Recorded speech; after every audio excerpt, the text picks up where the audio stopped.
J'ai vraiment l'impression que tout ce dont on parle dernièrement, c'est les frères Menendez.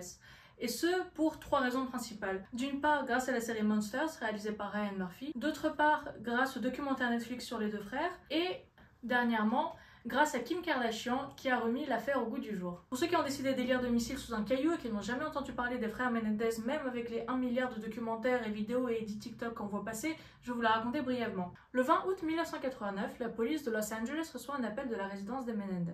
Lyle Menendez, le fils aîné, explique à l'agent au bout du fil que, en rentrant du cinéma avec son petit frère Eric, ils sont tombés sur ses parents, morts abattus au coup de fusil. Après 7 mois d'enquête et strictement aucune piste pour la police, ce n'est qu'en mars 1990 que les deux frères Eric et Lyle Menendez seront arrêtés et emmenés au poste de police. C'est effectivement les deux frères qui ont commis le crime, et ce pour des raisons tout à fait évidentes d'abus de la part de leur père ainsi que de leur mère. Et c'est après 6 ans de détention et 2 procès que les deux frères seront condamnés à prison à perpétuité. Si vous avez regardé la série Monsters, le documentaire Netflix ou bien même le véritable procès qui est disponible en plusieurs parties sur YouTube, vous savez qu'il y a eu énormément de rebondissements et de choses rocambolesques qui sont arrivées pendant les 2 procès. Et je suis tombée sur énormément de faits incroyables quand je faisais mes recherches pour cette vidéo. Et aujourd'hui, je vais raconter 3 anecdotes qui se sont réellement passées et qui m'ont paru absolument incroyables, à dormir debout. Alors on y va. Première anecdote. Pour tous ceux qui ont vu la série, si vous êtes comme moi, il y a une scène qui vous a choqué, parmi tant d'autres bien évidemment, mais celle-ci c'est vrai qu'elle était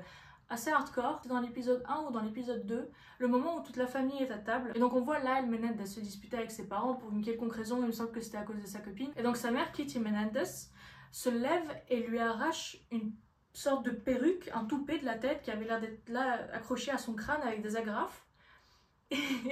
Et c'est vrai que cette scène était extrêmement choquante et je m'y attendais vraiment pas. Donc il y a un blanc autour de la table et j'imagine un blanc aussi chez les gens qui regardent chez eux, parce que c'est vrai que c'était une scène qui était d'une sadicité et d'une violence assez inouïe. Et c'est en faisant mes recherches que je me suis aperçue que le pauvre Lyle Menendez a effectivement vécu une scène à peu près similaire dans la vraie vie. C'est pas tout à fait la même chose que ce que Ryan Murphy nous a dépeint dans la série, mais ça y ressemble. L'anecdote que je vais vous raconter là est issue du témoignage de Eric Menendez durant le premier procès. Il raconte qu'en rentrant chez lui, il a entendu sa mère, Kitty Menendez, avoir une dispute avec son grand frère, Lyle Menendez, et il ne se souvient plus à quel propos c'était. Dans un coup de rage, sa mère s'est retournée et a arraché le toupet du pauvre Lyle qui s'est retrouvé avec le crâne à l'air. Eric raconte que c'était extrêmement choquant pour lui parce qu'il ne savait pas que son frère était chauve, et son frère lui-même était extrêmement choqué parce qu'il savait que son frère ne savait pas qu'il était chauve. Je trouve que c'est une anecdote qui reflétait fortement l'ambiance un peu sadique qui règne dans la maison.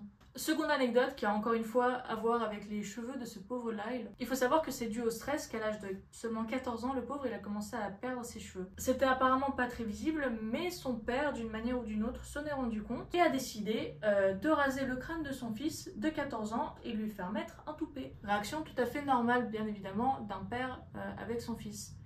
Raser le crâne de son ado de 14 ans pour lui faire mettre un toupet fameux. Et donc, vous me direz, pourquoi n'a-t-il pas le droit à une calvitie? N'a-t-il pas le droit de perdre ses cheveux finalement? Eh bien non!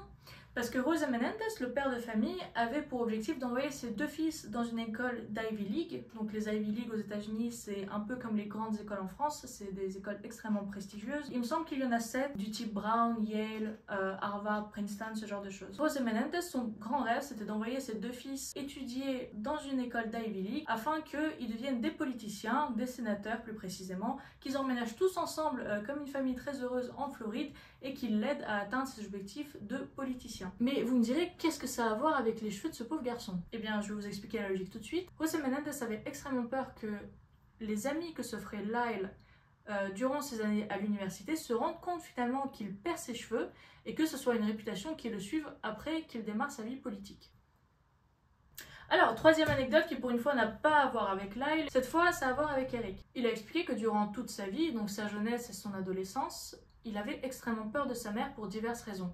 D'une part parce qu'elle avait des émotions instables, parce qu'elle était extrêmement médicamentée, elle buvait énormément, elle était aussi très violente, très frustrée, donc en somme une meuf super sympa. Mais il expliquait que ce qui lui faisait extrêmement peur aussi, c'est qu'elle avait l'air de savoir des choses qu'elle ne devait pas savoir. Dans le sens où elle savait des choses sur la vie personnelle et intime de son fils Eric sans que celui-ci lui en ait jamais parlé. Eric explique aussi qu'il avait pour habitude de tenir un journal intime et que très régulièrement les journaux qu'il tenait disparaissaient. Donc il était obligé d'en racheter un autre et de recommencer à écrire, ainsi de suite. Donc il se doutait qu'en fait c'était sa mère qui les prenait pour les lire.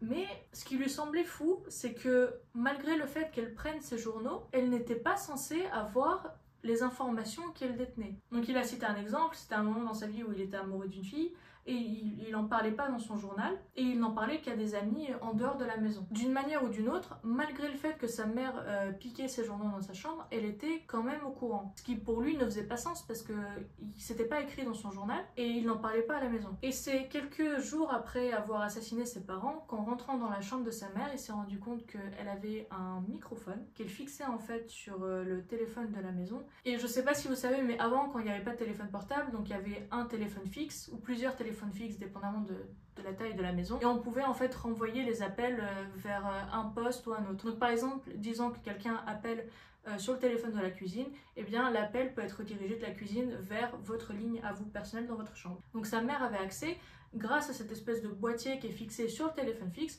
aux conversations privées de Eric avec ses amis. Donc voilà encore un exemple d'une famille heureuse, épanouie, avec des parents qui sont tout à fait normaux et des enfants heureux d'être là. Sincèrement, il y a tellement de choses à raconter sur cette affaire, il y a tellement d'anecdotes, tellement d'histoires ahurissantes.